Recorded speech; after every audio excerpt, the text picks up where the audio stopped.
Bien, et donc bienvenue aux personnes qui nous rejoignent là maintenant pour la masterclass. Alors le festival de cinéma d'Audierne a le plaisir cet après-midi de faire une nouveauté, un partenariat avec Film en Bretagne et Livre et Lecture en Bretagne. Et cette masterclass est l'occasion d'un rassemblement autour de cet événement. Et donc, on remercie ces deux associations de s'être associées à nous pour cet après-midi.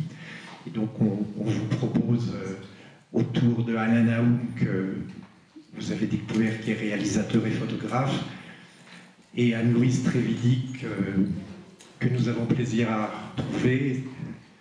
Pour ceux qui la connaissent, Anne-Louise est originaire avec sa famille du Cap Sizun, et depuis le début du festival, on avait envie qu'elle soit présente parmi nous, parce qu'on connaissait son travail avec Patrice Chéreau, et on trouvait que c'était quand même quelqu'un du coin, avait des choses à nous transmettre à ce niveau-là.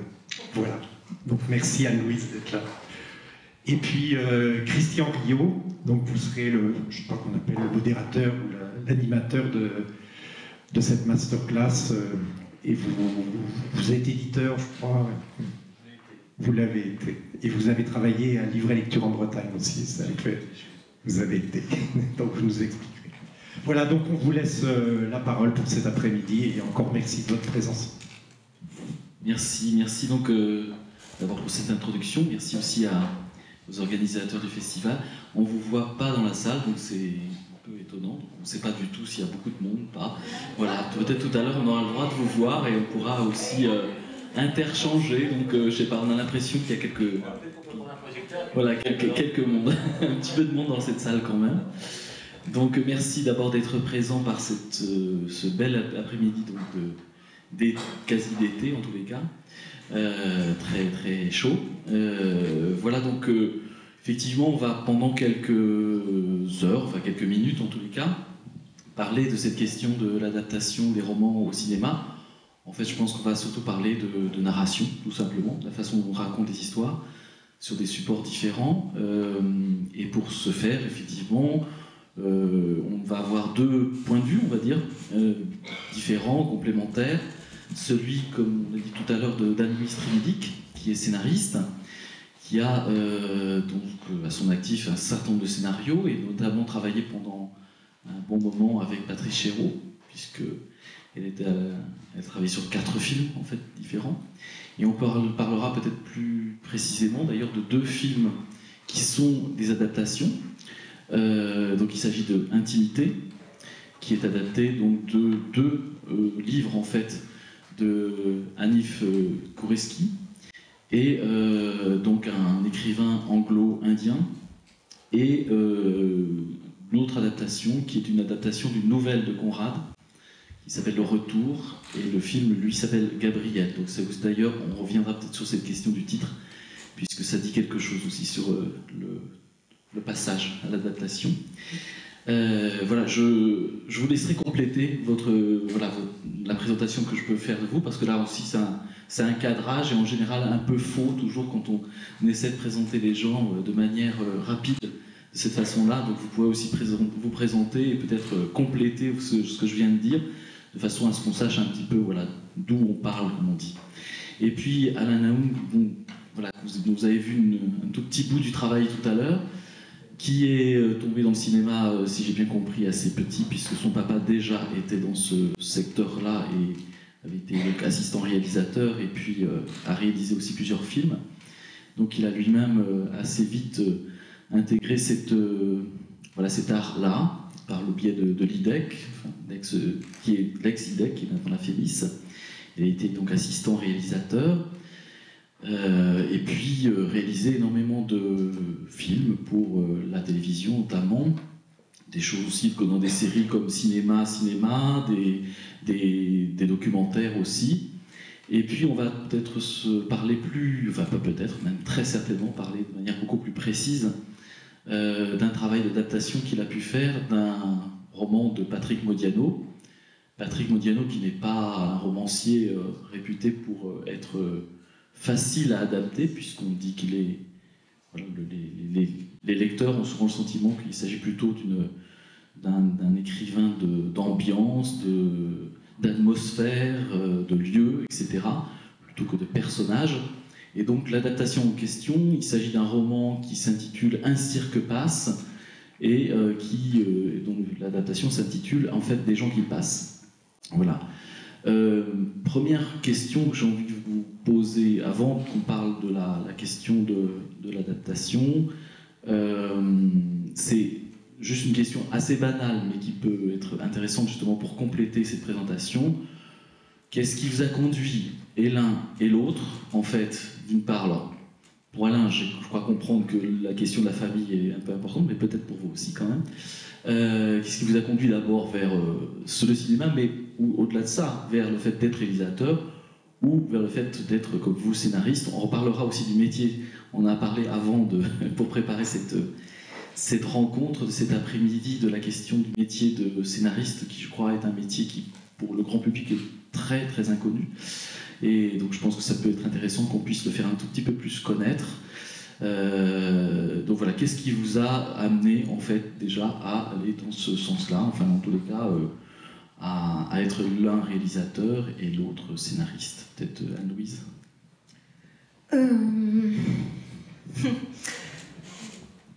Je pense que je suis l'enfant d'une famille dans laquelle le cinéma a toujours eu une place très importante. Mes parents, jeunes gens, étaient des spectateurs assidus des salles locales. Mon frère Pierre Trévidic a fait l'IDEC, comme toi. C'est mon frère aîné. Et en fait...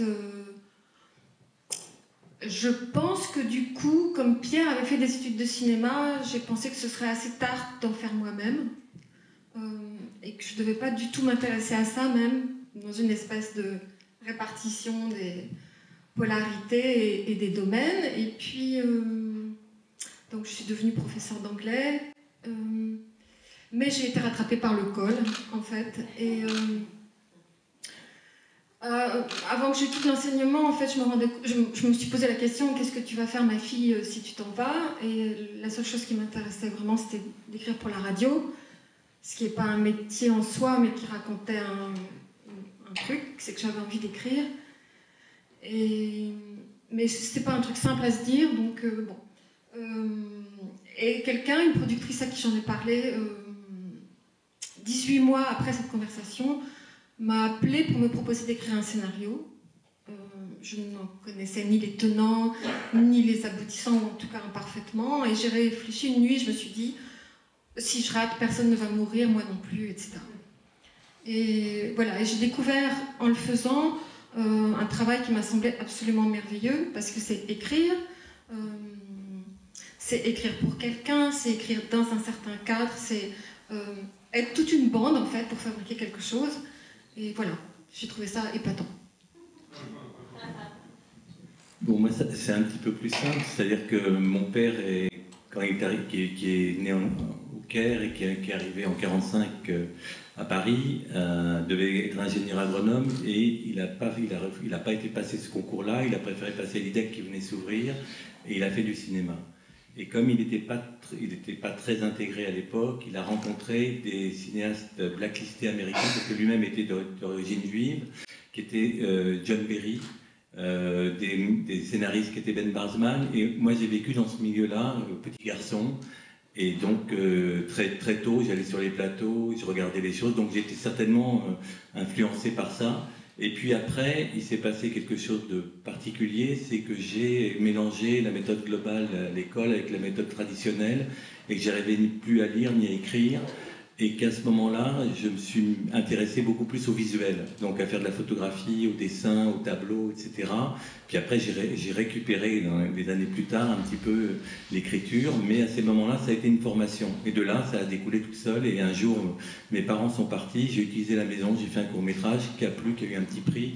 Et puis de là j'ai eu envie de faire ce métier-là. J'ai fait l'IDEC que mon père avait déjà fait, j'étais le premier à la faire. Il fallait faire un concours à l'époque que j'ai réussi, et puis ça m'a entraîné à continuer. Voilà. En gros, c'est pour l'histoire pourquoi j'ai fait le cinéma, c'est que c'était une passion, et aussi quelque chose qui m'était plus facile, parce que j'avais du mal avec le reste.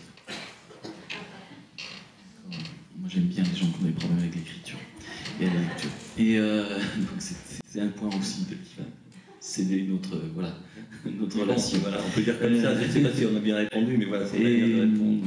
Alors tout de suite, peut-être, je voudrais aussi vous poser la question de savoir, notamment peut-être à vous, sur la question de l'adaptation, qu'est-ce qui vous a amené justement à vouloir adapter, en fait, notamment un roman de Patrick Modiano.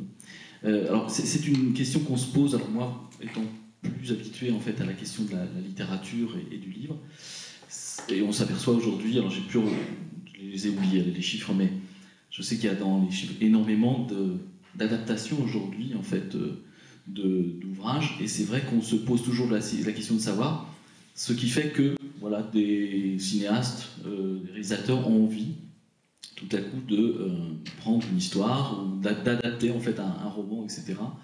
Qu'est-ce qui vous a conduit à ça? C'est compliqué à dire directement. Ce qui m'a conduit à ça, c'est que, je lisais Modiano comme je lisais du polar, donc c'était quelque chose qui m'était facile, qui m'était familier, je ne sais pas très bien pourquoi, mais qui était quelque chose, l'univers me parlait vraiment beaucoup. J'ai découvert aussi que comme mon père, son père était égyptien, qu'il y avait des relations, que les rapports à la mémoire qui avaient été effacés entre la mémoire de mes parents, de leur vécu, il y avait quelque chose qui me touchait chez Modiano. Et puis, je lisais les romans. Puis un jour, je tombe sur Un cirque passe, et je me dis, mais c'est incroyable, on dirait qu'il a fait À bout de souffle à l'envers. Moi, j'étais très cinéphile à ce moment-là, j'allais à la cinémathèque, je voyais plein de films, et j'ai eu l'impression de voir une adaptation cinématographique, bien que quand on le lit, ça donne pas ça, mais moi c'est ça que j'ai vu. Je me suis dit, tiens, c'est dans Un cirque passe, c'est l'histoire d'un couple, et c'est exactement l'inverse, c'est de À bout de souffle, c'est elle qui va mourir, mais c'est comme ça, c'est deux personnages qui s'aiment, qui se rejettent, qui se reprennent, et je sentais tout ce que j'avais vu de la nouvelle vague dedans. Donc je me suis dit, j'ai envie de faire un film. Et je voulais faire un film de cinéma. Et au moment où j'ai lu le bouquin, et je voulais l'adapter autrement que comme je l'ai adapté là, je voulais en faire un film beaucoup plus contemporain à ce moment-là. C'est-à-dire, je voulais qu'il passe dans les années 2000. Et j'ai envoyé une lettre à Modiano, sachant que il y avait quelqu'un qui connaissait Anna Karina, je pouvais envoyer une lettre, etc. Et parce qu'il se connaissait, et j'ai pas eu de réponse. Et puis bon, je me suis dit bon, il n'a pas envie, ça se fera pas. Puis j'ai fait des films pour la télévision, j'ai fait des émissions, etc. Et puis cette idée me trottait toujours en tête. Et puis à un moment donné, je me dis, mais pourquoi je ne le ferais pas pour la télévision? Puisqu'à ce moment-là, j'avais un peu la possibilité, j'étais un peu reconnu à la télévision. Et donc je l'ai proposé à la télévision. Ça a été un petit peu compliqué au départ, parce qu'ils ne pensaient pas que c'était possible d'adapter du Modiano, que c'était d'un climat qui n'était pas d'abord, il n'y a pas de personnages, c'est des psychologues, c'était pour eux, c'était pas bien, donc je me suis dit, il faut que je trouve un scénariste, donc ça c'est important, qui est reconnu par la télévision, qui était Jacques Santamaria, qui avait adapté Les Simnons et Les Maupassants, et voir avec lui si on pouvait s'entendre pour travailler ensemble, ce qui s'est fait bien. Alors, je m'éloigne de la question, mais attends, je vais revenir. Qu'est-ce que je peux dire d'autre? Voilà, donc j'ai eu envie de faire et tout d'un coup, je me suis dit, bon, on va proposer ça à Patrick. Patrick, à ce moment-là, Modiano a répondu positivement. Il a dit OK. Et puis je suis parti comme ça. Mais pour moi, ça me paraissait un élan. C'était quelque chose qui m'était très familier, quoi, le bouquin. Voilà. Donc je l'ai pas fait en me disant c'est une bonne idée, j'ai envie d'adapter un livre. J'avais fait mon premier court-métrage, c'était une adaptation d'une nouvelle de Maupassant, la première fois que j'ai fait le petit film qui était chez mes parents. C'était pareil, c'était quelque chose qui venait en direct, quoi. Il n'y avait pas eu de travail à me dire voilà, je veux adapter. C'était pas un choix, c'était une envie, un désir qui est venu d'un coup, quoi. Mais c'était un désir par rapport à ce livre-là, ou c'était un désir qui correspondait plus à une lecture plus vaste, je dirais, C'était vraiment un désir par rapport à ce livre-là, parce qu'il y avait deux personnages que j'avais l'impression de connaître, que j'avais vécu moi-même dans ma jeunesse, que le cinéma que j'avais aimé, ces personnages étaient dans ce roman-là, et il y a d'autres romans après que j'ai eu envie d'adapter, mais celui-là, c'était une évidence, c'est-à-dire, voilà. Et puis je le trouvais le plus cinématographique pour moi, dans mes yeux, parce que Modiano, c'est pas simple quand il y a un seul personnage. Là, il y avait deux personnages, et dès qu'on a deux personnages, on a une histoire, on a un couple, on peut avancer, et voilà. Alors pour vous, c'est un peu différent, parce qu'il y avait aussi le désir de Patrice Chéreau de son côté sur l'intimité, sur la volonté donc d'adapter deux récits en fait là de Qureshi, c'est ce qu'on va pouvoir peut-être développer, c'est un peu particulier puisqu'il y a d'un côté en fait un roman qui s'appelle Intimité et puis une nouvelle en fait, La Veilleuse, qui s'intitule La Veilleuse, et on va dire, je ne sais pas si on peut le dire comme ça, qu'on a l'impression quand on regarde le film en tous les cas qu'il s'appuie plus sur la nouvelle, mais on se disait ça l'autre jour, c'est que moi j'ai le sentiment, ayant lu le roman aussi, c'est que malgré tout, on trouve dans le film en fait comme une sorte d'inconscient de la nouvelle ou d'inconscient du film, l'ensemble du roman, alors que très peu d'éléments du roman sont présents finalement, on dirait dans le film de manière précise.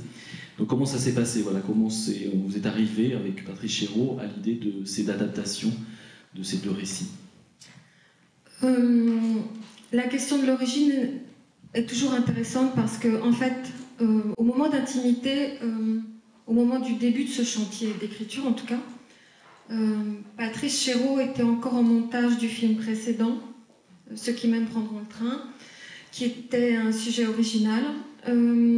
Et en fait, il s'est dit, adaptons, la période d'écriture ira plus vite. Ça, on s'est rendu compte tous les deux que c'était pas si simple, mais c'est pas vrai tout le temps. Donc c'était le moment où moi j'avais fait sa rencontre, et en fait on s'est mis à lire des livres ensemble et à s'en parler. À un moment donné, l'option Une vieille maîtresse de Barbey d'Aurevilly a surgi. On l'a étudié un peu tous les deux. Pour finir, on l'a abandonné. Et puis, c'était le moment de la sortie en Angleterre du roman d'Hanif Qureshi, Intimité, un roman qui avait fait un peu scandale, puisque c'était un roman largement autobiographique sur le dernier soir de sa vie chez lui, au moment où il va quitter sa femme et ses enfants. Et lui et sa femme sont des personnalités très connues. Donc voilà, ça avait créé du remous, et voilà, le livre venait d'être traduit. Et donc Patrice Chéreau un jour m'en parle, je le lis, j'ai un peu de mal à m'y intéresser vraiment. Mais je vois son goût pour l'univers d'Hanif Qureshi et je me mets à lire les nouvelles que je trouve. Et je trouve Veilleuse, donc, une nouvelle de 15-20 pages, qui est l'histoire d'un homme et d'une femme qui, tous les mercredis, se retrouvent, font l'amour, ne parlent pas et se séparent en fin d'après-midi. Voilà, et ça, cette espèce de mystère, somme toute, assez ordinaire, voilà, ça, je trouvais ça très stimulant d'essayer de creuser autour de ça. Mais voilà, et donc, Patrice Chéreau est devenu le défenseur du roman, et moi, je suis devenue l'avocate de la nouvelle. Et on s'est dit, trouvons une position intermédiaire. Et est-ce qu'on ne peut pas croiser les deux? Et croiser les deux, en fait, ça a consisté à garder la structure de un homme et une femme se rencontrent le mercredi une fois par semaine. Et apposons sur le personnage masculin dans cette structure-là le tableau psychologique qui était celui du héros du roman autobiographique, en fait. Donc ça, c'est vraiment l'origine de cette cuisine du mélange entre les deux. Alors, parce que le scénario, alors outre le fait que évidemment le livre Intimité est publié chez Christian Bourgois, le scénario est aussi publié donc chez Christian Bourgois, a été publié. Par ailleurs, on y trouve la nouvelle également, La Veilleuse, à la fin. Et puis on trouve aussi un entretien avec Qureshi, donc qui parle aussi de sa relation avec Chéreau. Ça veut dire qu'en fait, si j'ai bien compris ce qui a été dit, c'est qu'il y avait eu aussi des rencontres entre Qureshi et Chéreau, alors en parallèle de votre travail, voilà. Alors en fait, comment ça s'est passé en fait entre voilà, et quel était le regard aussi de Qureshi sur ce travail-là? Alors, en fait, pendant tout le chantier d'écriture, ou en tout cas jusqu'à la première version, la version 1, disons, Patrice Chéreau, tous les 2 mois, allait rendre visite à Hanif Qureshi et lui montrer là où on en était. Je peux vous dire que pendant ce temps-là, la scénariste à Paris avait les foies, parce que, bon, c'est pas simple du tout. Et donc, il y avait cet aller-retour. Moi-même, j'ai rencontré Anif à Londres, et on s'est bien entendu tous les trois. Je pense que c'était aussi important pour lui de rencontrer la personne qui allait s'atteler à cette écriture plus particulièrement. Donc, en fait, Chéreau l'a tenu au courant de toutes nos options, y compris de ce qu'on avait un temps essayé et abandonné. Et au fur et à mesure, dans les conversations avec Anif, lui-même a proposé des choses. Par exemple, que la femme de ce mercredi-là soit une actrice. Ça, évidemment, on a gardé tout de suite l'idée parce que ça ouvrait mille possibilités d'organisation du quotidien, de la vie, etc., des cours. Et que son mari soit chauffeur de taxi et qu'il joue au billard. Ce qui n'existe pas dans les récits. Non, voilà. Non. Donc, voilà, ça a été... Oui, ce qu'il faut dire qu'il y a une partie, en fait, qui n'existe ni dans le roman, oui. ni dans la nouvelle, en fait. Il y a notamment la dernière partie, en fait, cette partie-là.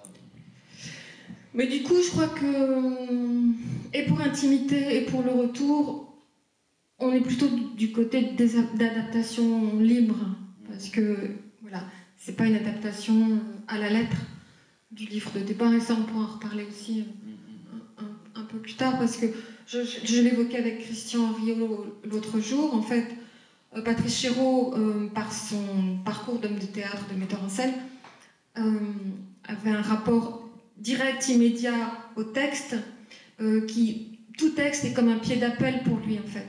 Donc, disons que ça le lance facilement, et ensuite, il va où il veut. Moi, je me rends compte que j'ai beaucoup travaillé sur des adaptations qui, en réalité, en fait, de mon point de vue, depuis mon poste, consistent évidemment davantage à servir l'œil d'un metteur en scène et son univers que le texte lui-même. Voilà. Et concernant Modiano, comment ça s'est passé? En fait, vous avez déjà un petit peu dit le fait qu'il ait accepté cette affaire, mais là, on est dans peut-être un rapport au texte plus proche, en fait, en tous les cas. Et avec Modiano, on sait que il y a des adaptations qu'il n'a pas du tout appréciées.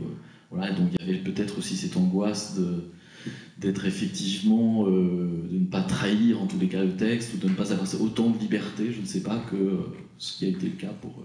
Non, je vais vous dire, c'est simple. Moi, j'ai eu envie de faire le film, et on a écrit le scénario avec Jacques Santamaria, et on l'a envoyé. Et on lui a demandé qu'est-ce qu'il en pensait, qu'est-ce qu'il pourrait voir, comment il verrait les choses, puisque je parlerai après de mes partis pris, mais disons que là, c'était comme ça. Il a répondu, je ne veux pas rentrer ni lire le texte, si ça ne me plaît pas, on enlève mon nom, si ça me plaît un peu, ça sera tiré d'eux, et si ça me plaît bien, ça sera adapté. Donc, moi, j'étais à la télévision, contrairement à j'avais pas le choix, s'il retirait son nom, c'était une catastrophe pour moi. Donc je me suis dit, la seule chose qui compte, c'est que je fasse le film que j'ai envie de faire. Et s'il retire son nom, il retire son nom, mais au moins je n'aurai pas de regrets.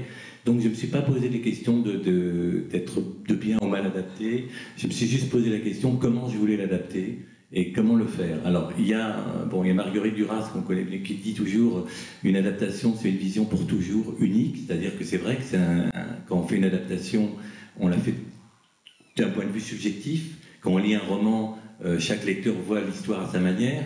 Une fois qu'on propose un film, il y a une seule manière de voir. Donc j'ai décidé d'y aller. Et dans cette décision, moi j'avais vu des films qui avaient été faits, dont le film de Lecomte qui s'appelle Le Parfum de Suzanne, qui était tiré de Villa Tristée, que j'avais vu, qui est un film bien fait, avec des acteurs, des bons acteurs, une bonne lumière et tout, mais je trouvais qu'il ne correspondait pas à l'univers de Modiano, qui avait beaucoup d'aspérité. Il avait suivi à la lettre un petit peu le roman, c'est-à-dire dans le roman, il y avait un mannequin, il avait pris un mannequin pour jouer. Il y avait des belles voitures on parlait de belles voitures, il y avait des belles voitures, il y avait des beaux habits, et tout d'un coup le film était autre chose. C'était un film de Lecomte, mais Modiano disparaissait derrière tout ça, et moi je me disais, je vais essayer de chercher en moi le Modiano qui est le mien, quoi. C'était pas de lui être fidèle, mais de trouver la manière de le faire. Et je me suis dit, il faut absolument que j'évite tout ça. C'est-à-dire, il faut pas, dans l'écriture de Modiano, on passe du présent au futur, au passé. C'est-à-dire qu'on est sans arrêt avec des positions subjectives des personnages et des sortes de flashbacks intérieurs, hein, qui sont constants, quoi. Et je me suis dit, mais comment faire? Parce que j'avais le sentiment que les flashbacks chez Modiano, le passé, le présent et le futur ne faisaient que du présent. C'était un magma temporel et que c'était pas du tout comme on a l'habitude de faire, de dire bon, ben, on remonte 20 ans plus tard, puis on revient, il se rappelle de son père. Je me suis dit non, quand il se rappelle de son père, c'est au présent. Il est dans la rue, puis à ce moment il se rappelle, donc il est dans le présent de se rappeler de son père. Donc il faut que je trouve une manière de faire le film au présent.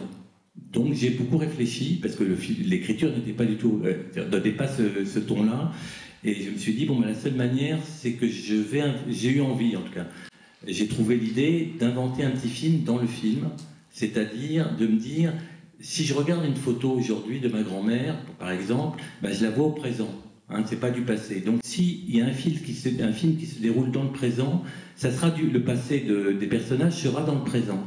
Et donc j'ai introduit ce film parce que je pouvais le faire par rapport au personnage qui était une jeune fille qui vient, dans l'histoire il y a une femme qui bon je vous raconterai après, mais disons qui vient fouiner dans la vie du jeune homme et qui découvre des revues, donc elle pouvait découvrir un projecteur, allumer un projecteur, voir des extraits de films, et je voulais que le passé vienne comme ça, comme il vient chez Modiano, de manière un peu brutale, par moments, mais dans un présent. Donc ça a été mon choix.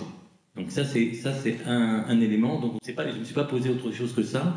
Et puis avec le scénariste qui était Jacques Santamaria, lui, il m'a proposé d'autres choses, parce que on en a parlé là, on en parle, un film, une adaptation, ça n'existe pas de la faire au pied de la lettre, c'est-à-dire de recopier le roman. On prend des positions, on ne peut pas tout mettre, le temps d'un roman n'est pas le même temps que le temps d'un film. Donc on a condensé, nous, avec le scénariste, le film se passait sur plusieurs semaines, on l'a condensé en une semaine, en quelques jours, et puis on s'est posé plein de questions. C'est-à-dire, il y a des personnages principaux, il y a des personnages secondaires. Chez Modiano, les personnages secondaires, ils sonnent par le nom du personnage, par le nom de la rue qu'ils traversent, mais ils ne sont pas développés comme des personnages qu'on peut mettre en chair et en os. Donc on a décidé de développer aussi certains personnages secondaires, leur donner des réalités que laisser supposer le roman. Donc voilà, donc ça a été un peu le parti pris. Donc il n'y avait pas le côté d'avoir peur. Après, je voulais juste redire une petite chose tout à l'heure, quand vous parliez du titre qui avait été changé, de Gabriel, etc. C'est la même chose. Moi, j'ai voulu changer le titre, ça s'appelait Un cirque qui passe, par Des gens qui passent, parce que dans un film, si on dit un cirque qui passe, on va penser que c'est l'histoire d'un cirque qui est en train de passer. Et pour moi, c'était pas donc l'histoire d'un cirque. Chez Modiano, c'est pas grave, c'est un personnage qui a été à un moment dans un cirque. Il fallait que je donne l'essence même de ce que je vivais. Donc pour moi, chez Modiano, c'est des personnages qui passent dans la vie des gens, qui les traversent pas, qui les rencontrent pas. C'est des gens qui passent, qui sont passés, c'est des fantômes, c'est des gens présents. Et donc j'ai proposé des gens qui passent, qui n'étaient pas très très loin d'un cirque qui passe. C'est d'ailleurs un cirque passe. Oui, un cirque passe, des gens qui passent. Ça me semble assez important de dire que c'est pas un cirque qui passe. Non, qui change aussi la donne dans le titre. Mais on reviendra peut-être justement ce rapport au temps, puisque c'est un problème de narration. Effectivement, on voit bien on peut présupposer que la différence, le rapport au temps au sein de l'écriture et de l'écriture de roman n'est pas le même rapport que le rapport au temps qu'on peut avoir sur un écran, et notamment pour nous en tant que lecteurs ou spectateurs, puisque au cinéma, entre guillemets, je peux me permettre de vous dire que vous nous imposez un présent permanent. Quand je lis en tant que lecteur, je fais ce que je veux avec le temps aussi. J'ai une liberté aussi avec le temps qui n'est pas tout à fait la même, me semble-t-il. Oui, mais ça, c'est pas nous qui imposons, c'est le cinéma lui-même qui l'impose. Donc il faut dire ça. Et c'est justement, ça donne d'autres règles, parce que nous, on est obligés de tenir compte de ces règles qui nous sont imposées par le cinéma. Tout à fait. Mais avant de reparler de ça, peut-être de la question du temps, j'aimerais revenir sur on a parlé de scénario, et justement je souhaiterais qu'on vienne un petit peu sur la question du travail sur le scénario, et sur ce que c'est que le scénario. Alors c'est une question à la fois idiote, vaste, etc. Je dis ça parce que souvent, on en a parlé ensemble, pour la plupart des gens, voilà, le scénario, c'est quelque chose qui est un peu abstrait, voilà, c'est parce qu'ils viennent... on ne lit pas les scénarios en général, moi je suis un lecteur de scénarios, j'aime bien lire les scénarios, mais, et parfois même presque plus lire les scénarios que voir les films, mais ça c'est un problème maladif de rapport au texte. Voilà, qu'est-ce que c'est pour vous un scénario, voilà, comment vous définiriez ce texte, parce que c'est un texte, vous l'avez dit tout à l'heure, c'est de l'écriture, mais c'est quoi ce texte-là? J'ai l'impression d'avoir un rapport un peu particulier à ça, peut-être moins sacré que d'autres, je ne sais pas. Mais pour moi, c'est une histoire divisée en séquences. C'est avant tout une histoire, en fait. Donc c'est quelque chose à la fois de très simple et humble, et quelque chose de diablement compliqué à construire et à faire tenir. Voilà, c'est tout ce que je peux dire en fait sur la question. Mais quand on lit en tous les cas les deux scénarios là que j'ai pu lire, celui de Gabriel et puis celui d'Intimité, moi je dirais que c'est pas une simple partition. Voilà, on pourrait aussi imaginer que le scénario, on va dire voilà, c'est une partition plus ou moins facile à lire, mais voilà, quand je disais que c'est très écrit, enfin en tous les cas les vôtres sont très écrits. C'est pas du tout voilà, on peut les lire, voilà, je les ai lus là avec énormément de plaisir, et j'ai pu me faire mon film, pas avec le talent de Chéreau, mais avec le mien, sans, voilà. Donc il y a quand même cette question de l'écriture, et c'est pas simplement, enfin vous dites que c'est une histoire, mais on peut raconter des histoires, tous les uns les autres, mais écrire une histoire, c'est quand même une autre affaire, et voilà, comment ça se passe, enfin surtout quand... on est face à un texte premier et qu'on va quand même devoir pondre un texte second, je dirais, et comment se passe le passage entre les deux, ce qu'on accepte de mettre de côté, de perdre, de regagner de l'autre côté. Est-ce que c'est en ayant toujours en tête, j'imagine que oui, mais ce que va en faire ensuite le réalisateur, ou est-ce qu'on a quelque chose d'autre dans la tête, ou est-ce qu'on est presque une caméra déjà dans la tête, ou quelque chose comme ça? Non, ça c'est, d'une part, c'est compliqué à anticiper, y compris pour le metteur en scène lui-même. Donc cette précision de la vision, c'est aussi pas à pas qu'elle va se gagner pour le metteur en scène. En fait, la première étape face à une œuvre, c'est de se demander qu'est-ce que ça me raconte. Est-ce que si on est un duo, eh bien, est-ce qu'à nous deux, ça nous raconte la même chose? En fait, c'est la question du propos. Bien le cerner, le délimiter, et à chaque fois, c'est ce qui a été, pour l'adaptation, c'est ce qui a été notre pratique. C'est immédiatement consigner les étoilements, les dérivations, les liens même très lâches, que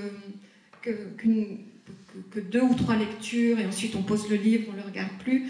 Tout ce qui vient ensuite spontanément autour, comme une sorte de nébulosité autour du texte.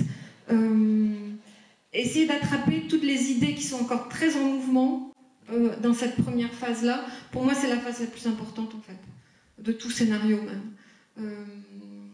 Une fois qu'on a le propos, et ben, voilà, se remettre vraiment à rêver autour d'un texte.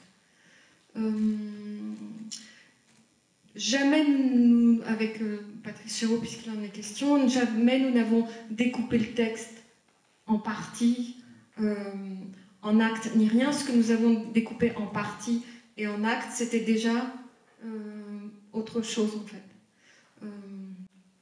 Mais là, les grands problèmes qui se posent immédiatement, et on en parlait tous les deux avant, c'est évidemment, c'est la question de l'intériorité des personnages. Ça, on n'y a pas le droit. Donc, si je veux montrer que le personnage est jaloux, mangé par les nerfs, ou au contraire fou d'amour, la question c'est à quoi ça se voit, comment je le montre.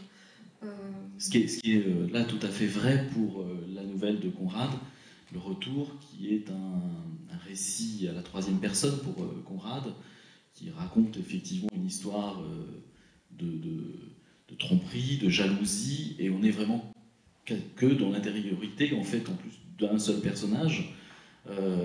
L'extérieur est peu présent, en fait, on va dire, quand on lit l'ouvrage de Conrad, on se dit, oui, en quoi ça peut être cinématographique, puisque tout se passe à l'intérieur de lui.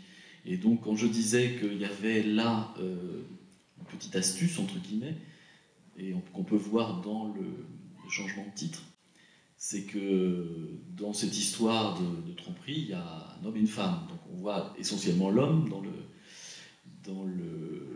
la nouvelle de Conrad, hein, on est du côté de l'homme. En revanche, donc la femme existe peu.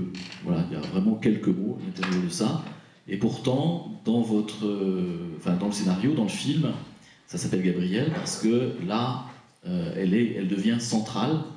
Vous l'avez déployée en fait à partir de très peu, en fait, et pour autant, et là vous changez aussi dans la narration, puisque là on est à la première personne en fait du singulier, donc c'est le jeu qui s'impose, le jeu de l'homme, et donc vous avez déployé l'autre personnage. Et pourtant, en lisant les deux, on se dit qu'il n'y a pas...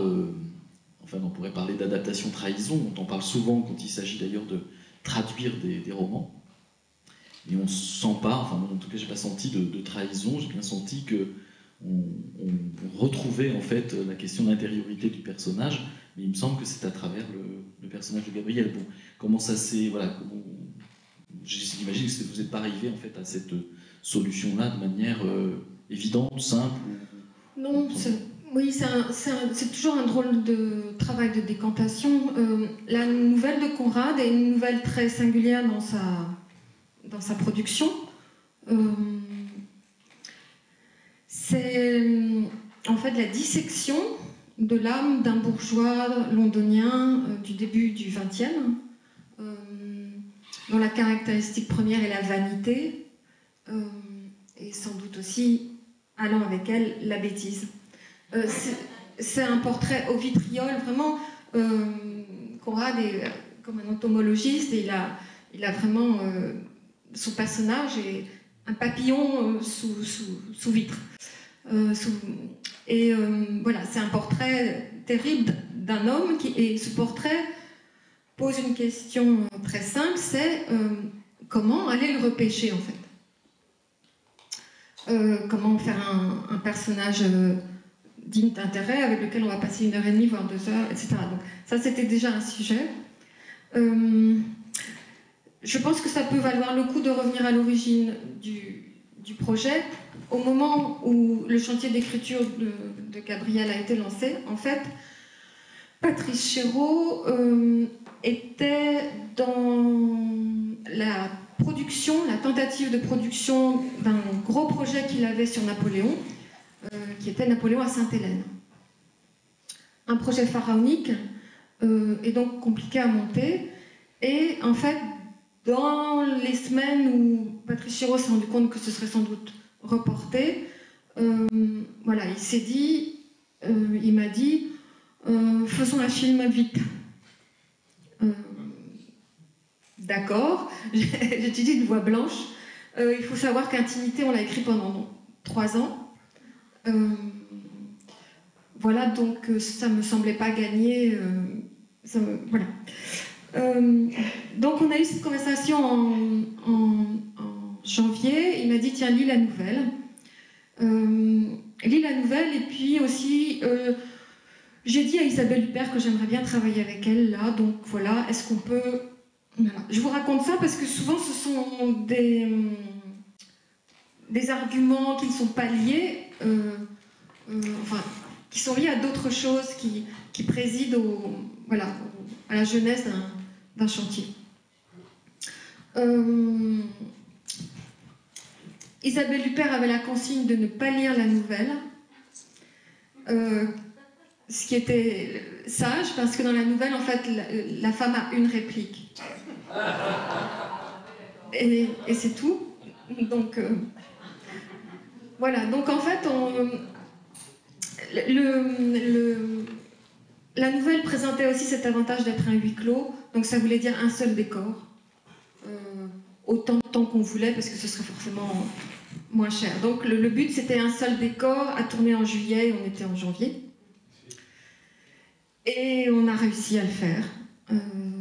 La première version du scénario a été terminée fin avril. Et puis ensuite, voilà, tout s'est lancé. Ensuite, tout va très vite. Mais donc, on avait un homme pas sympathique, le personnage principal, que Conrad crucifiait, et Isabelle Huppert. Donc, comment mixer les deux? Donc, très vite, ça va être une suite de face à face. Et en fait, ce qu'il faut se demander, c'est cette femme qui a cette seule réplique que je vous donne là, c'est « Si j'avais su que vous m'aimiez, je ne serais pas revenue. » Il faut dire que en réalité, c'est un monsieur qui, voilà, c'est un bourgeois donc qui arrive effectivement un soir par le train, il s'arrête son travail. Sa femme, il s'aperçoit, voilà, parce qu'elle a laissé une lettre, qu'elle est partie. Donc il prend connaissance de ça, son existence s'écroule, sa vie, plus sa vie sociale, s'écroule. Mais au moment même où il prend connaissance de cette lettre, il entend ses pas, elle revient, elle est de retour. Elle est de retour et le quotidien redémarre tant bien que vaille. Comme elle voit que ça a eu plus d'impact sur lui que prévu, elle a cette réplique « Si j'avais su que vous m'aimiez, je ne serais pas revenue ». Donc en fait, le chantier, ça a été d'essayer de trouver, mais qui peut-elle donc être cette femme qui dit ça? Et donc là, c'est vraiment creuser. Et voilà, la façon de creuser, c'est souvent de se mettre à faire dialoguer les personnages. Enfin, chez moi, ça marche vraiment comme ça, c'est-à-dire faire parler et voir si quelqu'un apparaît dans une ou deux répliques en particulier. Est-ce qu'on voit une silhouette, on entend une voix, certaines façons de... Voilà. Et il y a eu un moment décisif dans le chantier de Gabrielle, c'est le face-à-face de Gabrielle, donc la femme, avec sa soubrette. Et voilà, Patrice Chéreau et moi, on a regardé cette scène, on l'a analysée, on a essayé de voir tout ce qu'elle pouvait induire. Et en fait, bizarrement, le scénario s'est reconstruit ensuite tout autour. C'est une scène très... Enfin, dans le roman, c'est vraiment esquissé, il n'y a presque rien sur cette scène-là, en fait, et vous l'avez... de la même façon que... Ce qui est aussi intéressant, c'est qu'on a parlé tout à l'heure du fait que cet homme, en fait, est évidemment détruit, on va dire, mais on sent bien dans le roman que c'est pas tellement... je ne sais pas si c'est une histoire d'amour, c'est que c'est aussi son statut social, sa vie sociale, c'est ça qui l'inquiète. Et dans le roman, on voit peu, enfin, c'est suggéré, voilà, cette histoire de mondanité, de vie mondaine, donc il y a des personnages qui apparaissent ou sont à peine esquissés, et là par contre vous avez dans le scénario pour développer justement ce qui était de l'ordre de l'intériorité, de ce sentiment que c'était la vie sociale qui allait être détruite, enfin, et que c'est ça surtout qui le préoccupait avant toute chose. Là par contre il y a énormément il y a des scènes en tous les cas qui sont des scènes de vie mondaine, de repas, etc., qui n'existent pas dans le roman. Mais en ayant lu le scénario après, comme il y avait un petit peu de distance, j'ai cru qu'elles existaient. Donc j'ai relu après la nouvelle en me disant, mais c'était ou ça n'était pas? Parce que, et donc, voilà, c'est là où je dis qu'il y a l'esprit respecté, puisque j'ai cru que ça y était. C'est la façon dont l'esprit en fait d'un projet infuse de façon différente en fait dans ces diverses parties. Cette société de surveillance toxique de l'époque telle que la décrivait un peu seulement Conrad, c'était intéressant de la faire vivre voilà, dans la continuité de l'histoire en fait. C'était cette socioculture-là, donc il était important de... Oui, puis c'est cette société qui est suggérée, il faut bien la montrer quelque part au cinéma, puisqu'il faut que c'est de l'image, il faut voir quelque chose, donc on sent bien que du coup il faut qu'elle puisse s'incarner par des personnages. Moi ça me fait toujours penser en fait à, j'en parlais avec j'ai beaucoup travaillé aussi avec des photographes, et il y a certains photographes comme ça avec qui je faisais des livres et qui m'arrivaient en me présentant des photos et puis me racontaient ce qu'il aurait dû y avoir sur la photo. Mais donc c'était très intéressant. Sauf qu'en fait, à un moment, j'ai obligé de leur dire en fait, oui, c'est très bien, mais dans ce cas-là, il faut que je vous mette dans le bouquin avec voilà, en permanence, parce que c'est pas sur la photo. Mais ça aurait pu être. Donc, je sens que c'est un peu ça. C'est-à-dire que du coup, il y a un moment où ça doit être sur la photo, donc il faut le montrer. Et alors, pour ce qui concerne Modiano, là aussi, il y a eu donc cette étape du scénario. Peut-être que résumer l'histoire très vite, tu l'as vu peut-être le roman, pour que les gens comprennent l'histoire en 2 minutes. Oui, résumer du Modiano, c'est pas toujours complètement évident. Donc l'histoire, bah oui, c'est très simple. Donc il y a une première scène, on va dire, où c'est un jeune homme. Bon, on suppose un peu comme toujours chez Modiano que c'est un peu le Modiano jeune en fait, qui a été convoqué, qui est seul, voilà, qui n'a pas son père, sa mère, enfin il est seul dans Paris, et il a été convoqué au commissariat. 36 quai des Orfèvres. Voilà, au 36 quai des Orfèvres. Et donc, voilà, il est questionné parce que, en fait, il apparaît dans un agenda de quelqu'un. Voilà. D'accord, on raconte pas. Okay. Donc on raconte pas. Voilà. Bon, on va pas plus loin. Enfin, juste cette première scène, c'est simple. Et en fait, en tous les cas, là, il croise donc une jeune fille, l'autre personnage. Et il imagine que peut-être c'est cette femme-là qui... enfin, il s'agit de l'agenda de cette femme-là. Et en fait, ces deux personnages qui n'ont rien en commun a priori, en fait, voilà, vont se rencontrer à ce moment-là. Et elle va un peu profiter, on va dire, de cette rencontre-là pour voilà, rencontrer d'autres personnages. Autrement. Voilà. Mais bon, revenons sur cette question du scénario. Justement, alors là, pour Modiano, comment ça s'est passé ce moment du scénario et quelle perception là, enfin comment là le réalisateur lui part du scénario et comment il s'en dégage ou quel statut ça a aussi le scénario à ses yeux là. Non, mais de toute façon là c'est un scénario pas que je coécrivais, que je co-nourrissais, on pourrait dire comme ça, puisqu'à l'époque avec Jacques Santamaria, le contrat était que lui l'écrive, que moi je le nourrisse, mais que je n'apparaîtrais pas à l'écriture, parce qu'il y avait des problèmes à la fois d'argent, plein de choses comme ça, qu'il fallait donner des droits à d'autres personnes. Donc j'ai travaillé avec lui à égalité, d'une certaine façon. Mais l'idée, c'était qu'on trouve chacun comment faire ce film. C'était la difficulté. Le scénario, on avait le roman, et on s'est dit, bon, bah, la seule manière de faire tenir le roman, pour que les gens puissent, en cas suivre l'histoire, c'est que quand on lit Modiano, on est sans arrêt dans une tension sourde, brumeuse, constante, et on avance pas à pas, et on est pris par ces pas à pas, et quand on lit, on revient sur des personnages, sur des noms, mais au cinéma, il faut trouver, comme on dit, comment l'incarner. Donc on s'était dit, comment incarner ça? La première chose qu'on s'est dit, c'est il faut que l'histoire soit plus simple, il faut la rendre plus rapide, c'est-à-dire au lieu de la faire sur 3 semaines, la faire sur 1 semaine. Et après, moi, j'avais donné comme consigne à Jacques Santamaria que chaque scène, il devait y avoir une tension.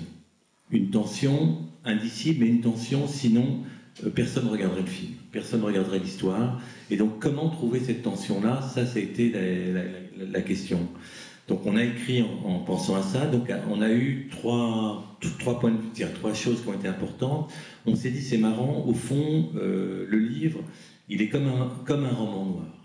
Donc on va pousser l'idée du roman noir qui est un petit peu dans le livre, c'est-à-dire qu'il y a une voiture qui va être un engin de mort dans l'histoire, on va l'incarner, cet engin de mort.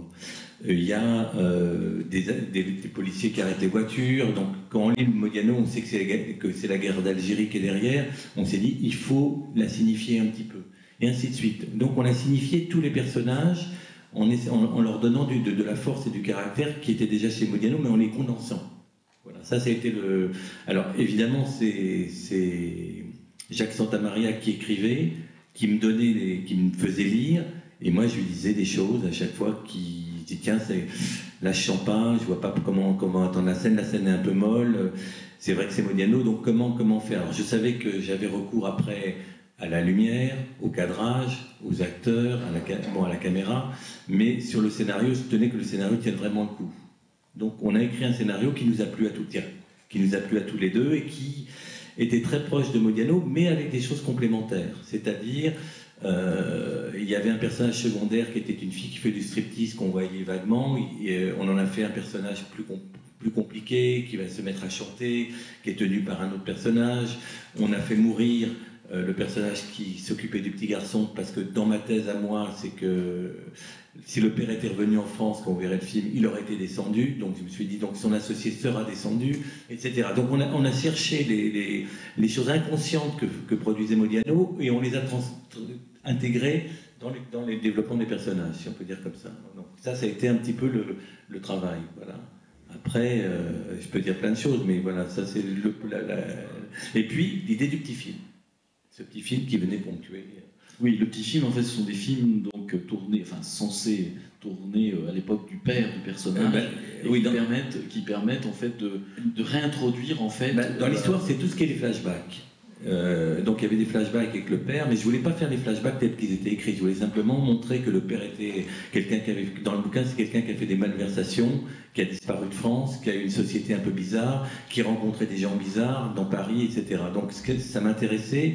Et puis il y avait beaucoup de scènes écrites entre le petit garçon quand il était petit, le personnage, et son père. Je me suis dit la seule chose à faire, c'est trouver des choses qui vont raconter ça, mais que ce ne soit pas ce qui est écrit par Patrick. Je fais inventer des scènes dans des parcs avec des enfants, il faut que je les rencontre, et puis je vais faire en sorte de montrer ces gens-là, et puis c'est la fille en question qui va ouvrir le projecteur, qui va le regarder de temps en temps, elle va nous faire découvrir le passé du personnage. Après, il y avait un problème par rapport au petit film, c'est que c'était bien comme idée de faire passer le présent, c'est-à-dire le passé dans le présent, mais il fallait que ça s'intègre à l'histoire et que ça rentre dans la dramaturgie de l'histoire. Et dans l'histoire, il y a un antiquaire chez qui le jeune homme va, pour survivre à Paris, va vendre tous les objets qui restent de son père, les meubles de la maison, etc., les vases. Et je me suis dit, tiens, l'antiquaire qui veut du bien à cet enfant veut reprendre le projecteur, veut racheter le projecteur, pour deux raisons. Parce qu'il veut que le jeune homme se libère de son passé, et il sait que s'il regarde ces images de son père qui a disparu, ça le travaille, ça lui fait du mal, etc. Donc d'une certaine façon, en tant que protecteur, il lui dit qu'il faut qu'il lui ramène ses petits bouts de film. Ça, c'était... Et puis il y avait la deuxième question, qu'il ne pouvait pas simplement un bon samaritain, cet antiquaire, il avait des raisons aussi à lui, c'est qu'il pouvait gagner de l'argent avec les petits films et qu'il y avait des pervers qui aiment bien voir la vie des gens, qui veulent bien racheter les films. Voilà. Donc on a intégré donc ce petit film aussi à la dramaturgie de l'histoire. Et puis on a parlé du temps, mais il y a aussi le rapport chez Modiano, le rapport on dit souvent à l'espace, enfin en tous les cas à la géographie parisienne, puisque Modiano c'est un écrivain régionaliste, on ne dit pas souvent, c'est un écrivain régionaliste de Paris, mais c'est un écrivain régionaliste, il dessine et toujours comme ça redessine cette géographie de Paris. Donc, si ce n'est que quand on lit Modiano, en fait, cette géographie, elle existe et en même temps, elle est souvent relativement imprécise. Elle n'est pas imprécise dans le sens où il y a le nom des rues, par exemple. Mais sur la description des rues, etc., ça ne va pas très loin. On n'a pas forcément... on a quelques mots qui sont assez... Oui, mais c'est plutôt une ambiance. Comment ça s'est passé, ça? Ce qui compte pour lui, c'est la sonorité, les noms des rues, c'est les téléphones, les numéros de téléphone, Danton, machin. Ça évoque, en fait, ça évoque le passé, ça évoque la mémoire, ça évoque le souvenir. C'est pas fait pour dire la rue, elle est comme ça. Hein, c'est fait pour réévoquer, en fait. Nous, moi j'avais une grande difficulté. Si on parle de tournage ou de scénario, parce qu'en scénario, on n'avait aucun problème. On peut passer au tournage maintenant, au réalisateur. Si on parle du tournage, c'était très compliqué parce que moi j'étais dans les temps de télévision et pas de cinéma, donc j'étais sur 23 jours de tournage. On avait très peu de temps pour tourner les scènes extérieures. Dans Paris, aujourd'hui, toutes les rues sont remplies avec ce qu'on appelle ces bits de métal, métallique. On avait donc très peu. On avait 2 rues où il n'y avait pas ça, où on pouvait faire des transparences. Et j'ai décidé puisque je ne pouvais pas montrer, à part l'endroit où il habitait, qu'on vous verrez dans le film, qui est près de l'île Saint-Louis, tout ça, des endroits qui sont encore caractéristiques, je ne pouvais pas montrer les trajectoires de voitures, parce qu'avec les voitures aujourd'hui, surtout plein de scènes de nuit, les phares sont blancs, les voitures ne sont pas les voitures d'époque, je n'avais pas les moyens de ça. Donc je me suis dit, la seule solution, c'est de filmer tout en studio, c'est-à-dire que je vais faire, et ça me plaisait pour plein de raisons aussi, ça je vous dirai après, je vais faire en studio de tourner la scène de voiture, c'est-à-dire qu'on va faire pas des transparences de nuit avec deux voitures, une caméra, et on va aller dans les rues qui sont possibles, et ça passera à travers les fenêtres, et on les intégrera après en post-production. Donc toutes les scènes de voiture qui sont dans le film de nuit, je les ai tournées en une journée. Il y en a beaucoup, j'avais pas beaucoup de temps, mais on a réussi à le faire. C'était un challenge, une journée longue de 12 heures, mais on a réussi à faire ça. Mais j'avais aussi le sentiment que c'était bien, pour deux raisons. C'est-à-dire que il y avait des films, je pense au film de la Nouvelle Vague, et puis ça m'a mis à bon. Ils utilisaient beaucoup les transparences à cette époque-là, et ça ramenait de l'époque. Et surtout, il y avait quelque chose qui m'intéressait, c'est qu'il fallait que je monte Paris. Et si on filme un personnage avec une vitre, vu la relation qu'on a, pour pas déformer le personnage, généralement la vitre est un peu floue, et le personnage est net, et si on veut avoir la vitre nette, ce qu'on voit à l'extérieur, le personnage est flou. Donc je me suis dit, on va tricher, je vais faire des cadrages de transparence qui ne correspondraient pas à un objectif de caméra. C'est-à-dire qu'on pourrait avoir net le personnage et un peu net la fenêtre pour pouvoir aller voir la ville de Paris. J'ai eu une grande discussion avec mon chef opérateur qui me disait, c'est pas possible, optiquement c'est pas possible. Je lui ai dit, c'est pas ça qui compte, c'est la mémoire et c'est le Paris de Modiano qu'on va voir passer et ça marche. Voilà. Donc je me suis battu pour cette question-là. Sinon, je pensais à Melville, à 2 hommes à Manhattan, où il y avait eu que des transparences.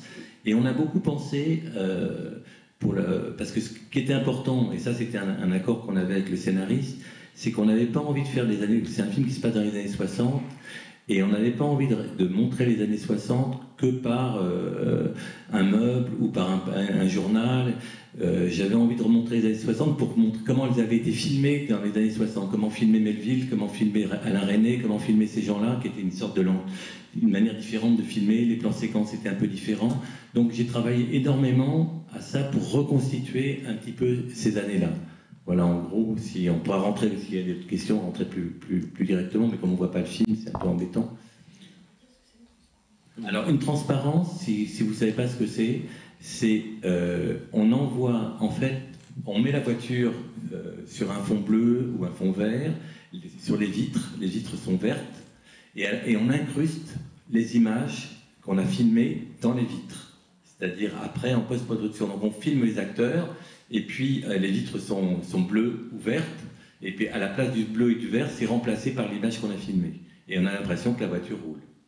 Donc ça, c'était tous les vieux films du cinéma hollywoodien, américain, on pense au cinéma d'Hitchcock, on pense à tout ça, étaient faits avec des transparences en studio, et puis des raccords de voitures.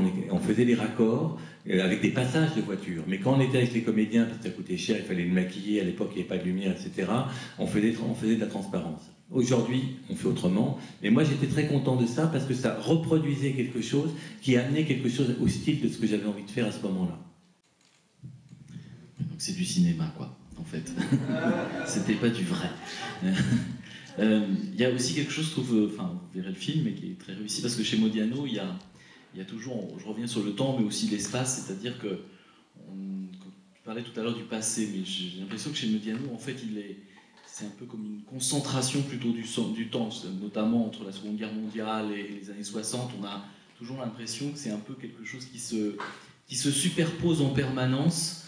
C'est un passé qui n'est pas vraiment un passé, et qui est assez réussi justement de ce que tu as réussi à faire, c'est-à-dire que, il m'a semblé quand j'ai vu le film, je suis né dans les années 60, mais je ne me souviens pas bien de comment on s'habillait, mais que c'était une espèce de période comme ça, un peu indéterminée, en fait, y compris dans le... Alors que bon, il y a pourtant des choix de costumes, de voitures, qui marquent l'époque, mais il y avait cette réussite de pouvoir faire quelque chose permettait en fait d'accoler en fait. C'est-à-dire, si tu veux, c'est que moi je voulais pas faire de la Constitution 60. Si on avait fait la Constitution 60 classique, on n'était pas dans l'espace mental modianesque. Et donc pour être dans l'espace mental de Modiano, du fait que je faisais la reconstitution cinématographique, d'une certaine façon, c'est-à-dire d'une certaine manière comment on faisait du cinéma, donc je ramenais en fait ce que moi j'avais trouvé dans le roman. J'avais trouvé dans le roman que Modiano, quand il avait écrit, était très influencé par les films de la Nouvelle Vague qu'il avait vus. Et donc quelque part, c'était renvoyé à cette chose-là. Et quand si je peux vous lire des choses, Modiano est très marqué par le cinéma et sa littérature est très marquée par le cinéma et il le dit lui-même. Alors ça, on peut lire quelque chose si ça peut être l'occasion de lire un texte qu'il a écrit sur cette... qu'il n'a pas écrit, c'est une interview auquel il répond. Une interview qu'il a donnée sur l'importance du cinéma dans son écriture. Je vais vous lire juste deux petites... c'est pas très long, je lis pas très bien. Mais... Donc c'est un article qui dit « Ce que je dois au cinéma ». Alors il explique un petit peu comment ça s'est passé. Il dit « Ma mère est venue travailler à Paris pendant la guerre. À Paris, elle a fait du théâtre et du cinéma. Au cinéma, elle joue notamment un petit rôle dans les Rendez-vous de juillet de Jacques Becker. Elle apparaît aussi dans Bonaparte de Godard, dans une scène qui a été tournée dans ma chambre, quai Conti. Anna Karina, Claude Brasseur et Samy Frey courent sur le quai de la Seine et Raoul Coutard, le chef opérateur, les films de ma fenêtre. C'était à la fin des années 63, au début 64. J'avais 18 ans. Les films de la Nouvelle Vague ont été mes premiers films d'adolescent. Et là, tout d'un coup, Jean-Luc Godard se trouvait dans ma chambre, la fiction devenait réalité. Plusieurs fois, Anna Karina m'a emmené sur des tournages. J'ai été très frappé par les 400 coups. Je sentais un lien étrange avec ce film comme une coïncidence. J'avais l'impression de voir du cinéma en temps réel. Le héros avait mon âge, le film exprimait de manière noire, tragique, ce que j'éprouvais alors moi-même. À 15 ans, j'ai été aussi marqué par Dolce Vita, bon, il parle de tous ces films-là. À 16 ans, je pouvais voir plusieurs fois un même film, et je prenais des notes. Je notais les différents plans, la suite des séquences. Mais bizarrement, c'était toujours avec des arrière-pensées romanesques. Contrairement à un cinéphile qui aurait voulu faire du cinéma, je relevais les mouvements de caméra, les cadrages, les techniques de montage, les flashbacks, les ellipses, les éclairages, en pensant au roman que je voulais écrire. Par exemple, en voyant Loulou de Pabst, en découvrant le générique de La Splendeur des Amberson d'Orson Welles, je me demandais comment utiliser ce procédé dans un roman. Le cinéma ne m'a pas appris à écrire, mais il m'a appris des techniques romanesques. Mais ma cinéphilie était très étrange, elle est subordonnée à la littérature. Pour moi, le cinéma était un laboratoire romanesque, comme la peinture ou la musique ont pu l'être pour d'autres. Voilà, c'est juste pour dire, au fond, moi j'y repérais ça quand j'ai lu un cirque passe. Et donc c'est dans cette manière-là du cinéma qu'en faisant cette indéfinition en fait des années 60 qui n'était pas complètement précise mais qui revenait dans la manière dans la forme des plans, dans la forme de la lumière, dans la manière dont les gens pouvaient se regarder, s'aimer à ce moment-là, fumer des cigarettes ou n'importe, que j'ai retrouvé un peu Modiano. C'était mon choix, c'était justement de pas être en direct mais de renvoyer quelque chose que j'avais perçu. Et en lisant cet article que j'ai lu après, je me suis dit mais c'est incroyable, bon il y a la Nouvelle Vague, on n'a pas... Il y a quelque chose que je ne me suis pas trompé, quoi. Donc voilà, on n'est pas parti du loin du sujet, enfin on était dans le sujet de cette question d'adaptation et du rapport en fait entre roman et cinéma. Mais il y a une expérience peut-être, Anne-Louise, que vous pourriez raconter sur justement ce rapport peut-être des romanciers au cinéma, au scénario, que vous avez eu en animant, en travaillant sur des ateliers en fait à la Fémis. Vous m'avez raconté que voilà, c'était des ateliers qui s'adressaient en fait à des romanciers.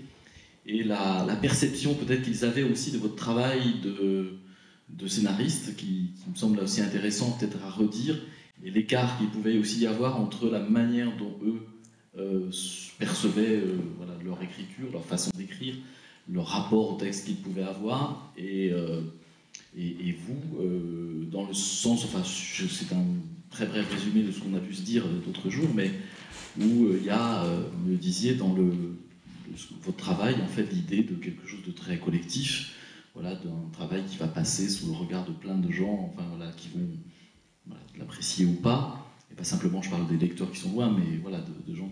et qu'il n'y avait pas tout à fait le même rapport, en tous les cas, pour les romanciers. Enfin voilà, c'est une expérience qui me semble intéressante à raconter, puisqu'elle dit des choses aussi sur ces différentes perceptions, et c'est peut-être ce rapport aussi entre le roman et le cinéma. Oui, donc j'ai eu l'occasion d'animer un stage qui s'appelle Initiation à l'adaptation de romans, en fait, à la FEMIS, et le public auquel s'adresse ce stage est un public de romanciers. Il faut, je crois que la condition, c'est d'avoir déjà été publié.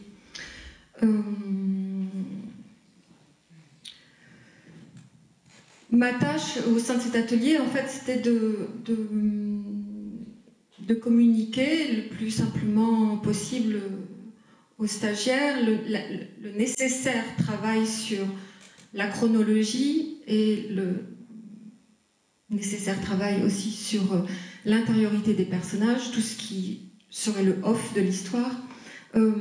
Ça, c'était deux grands chantiers, c'est-à-dire ce que pensent les personnages.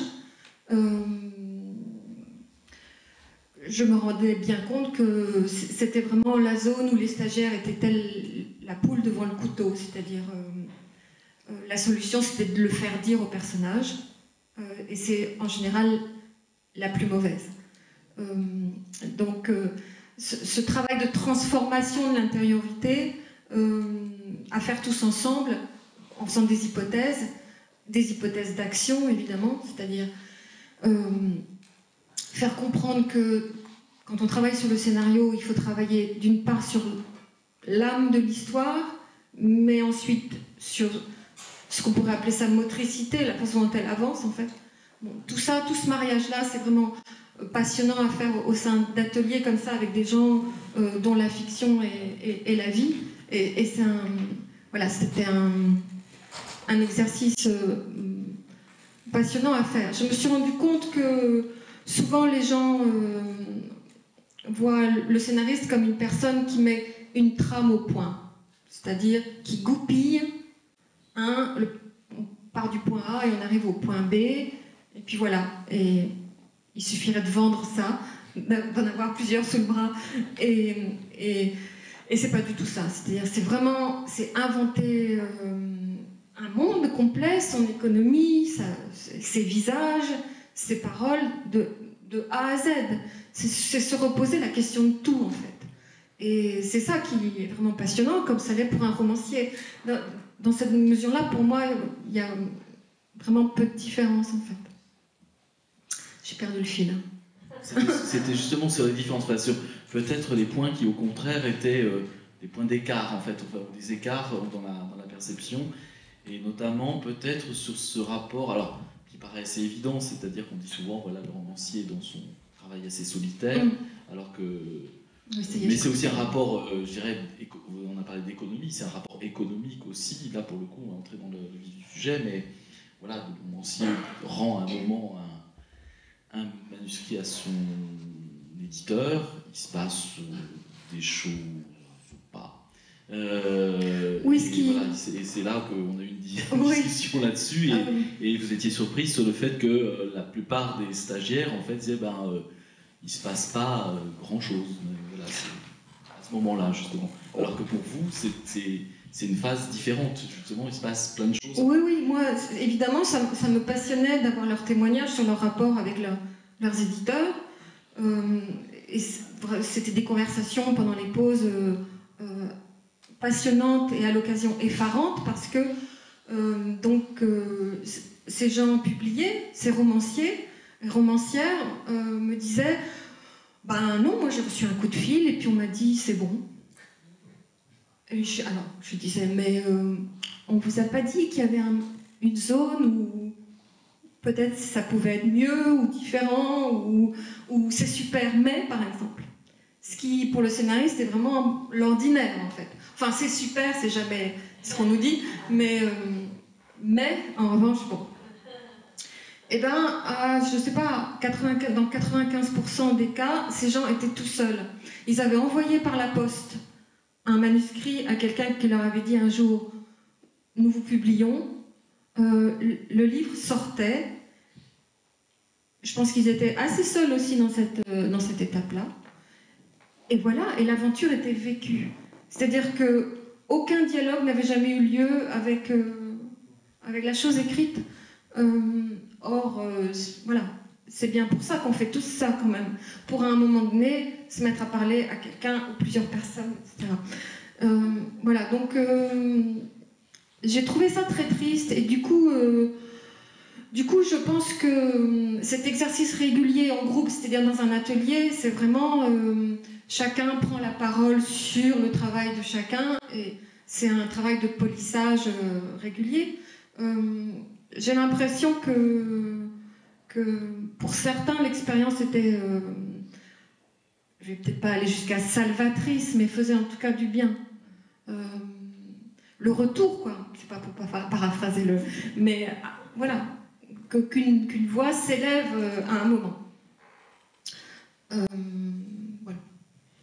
Je vois le temps tourne, c'est peut-être on va peut-être aussi enfin on aurait plein d'autres choses à dire peut-être, mais ce serait peut-être aussi intéressant qu'on puisse avoir des questions de la salle. Alors d'autant plus que je sais que dans la salle il y a aussi des gens qui écrivent, il y a des romanciers, donc ils ont peut-être aussi leur avis sur cette...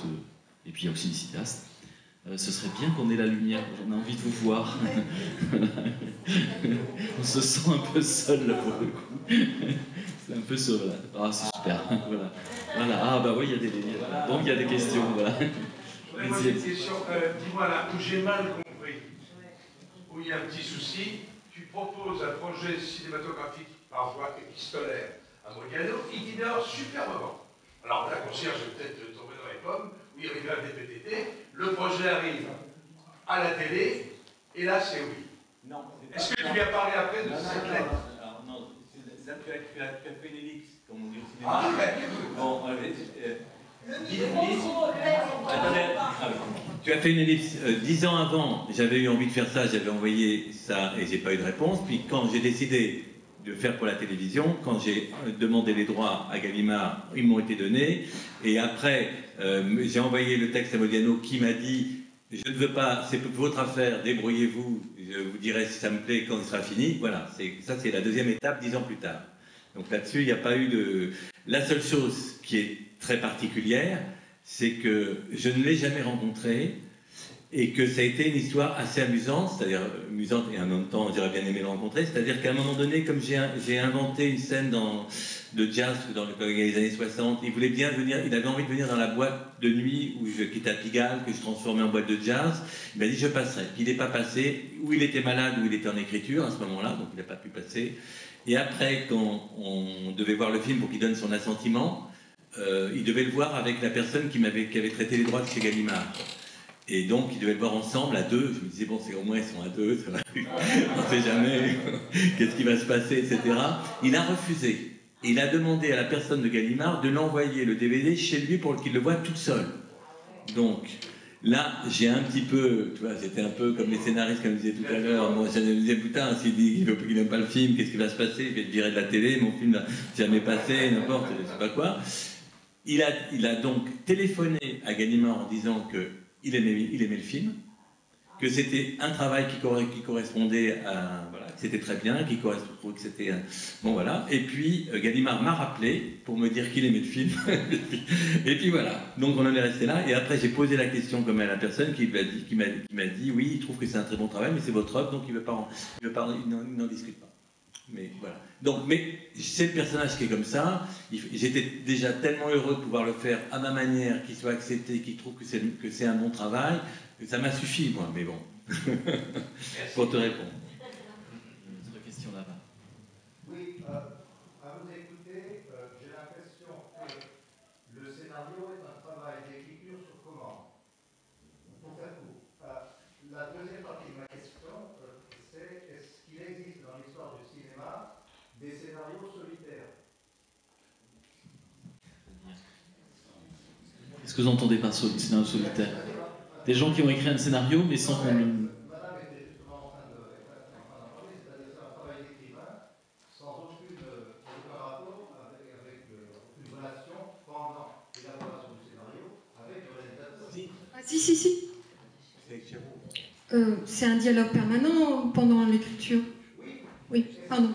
Est-ce que l'inverse existe? C'est-à-dire sans relation avec le metteur en scène ou sans le réalisateur, c'est ça que vous voulez dire? Il y a énormément de gens qui écrivent dans leur coin des scénarios originaux ou des adaptations, dans l'optique d'ensuite aller les démarcher. Bien sûr, ça existe, ça a existé de tout temps. En France, c'est super difficile. Le mariage à venir désiré, c'est-à-dire réalisateur-scénariste, est très compliqué après. Et si vous arrivez à vous apparier, vous pouvez être sûr que la moitié du scénario va être modifié ou remanié, etc. C'est pas l'esprit français. Alors moi je peux répondre parce que pour la télévision, je me suis retrouvé avec plein de scénarios qui m'ont été donnés et que à ce moment-là c'est moi qui étais en commande, c'est exactement le rapport inverse où je devais adapter évidemment. Ça c'est vrai que ça existe, mais comme elle dit, il y a un effet pervers qui est derrière, c'est-à-dire d'une part la scénariste ou le scénariste qui a fait ce scénario-là a eu des rapports avec la chaîne qui l'a contraint pendant très longtemps à certaines choses qu'elle voulait et une fois qu'ils se sont mis d'accord, ça nous arrive à nous, réalisateurs.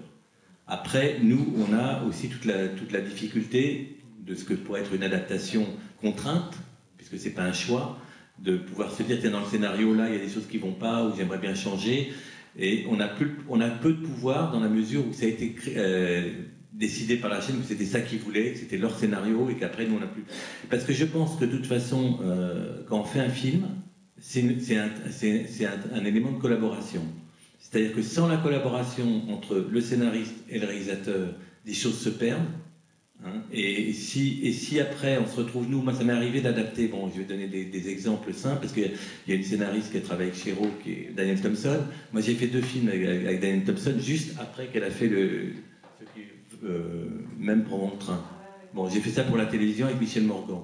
Bon, c'était formidable, parce que Daniel avait une aura par rapport à la télévision, parce qu'on n'avait pas tous les scénaristes.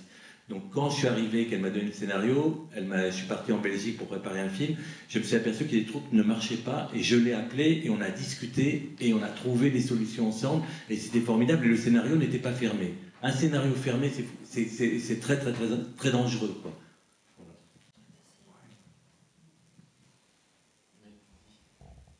Poser une question sur les droits de l'auteur sur les adaptations ou les scénarios. Quand on publie un roman, on nous fait signer des contrats avec des droits audiovisuels.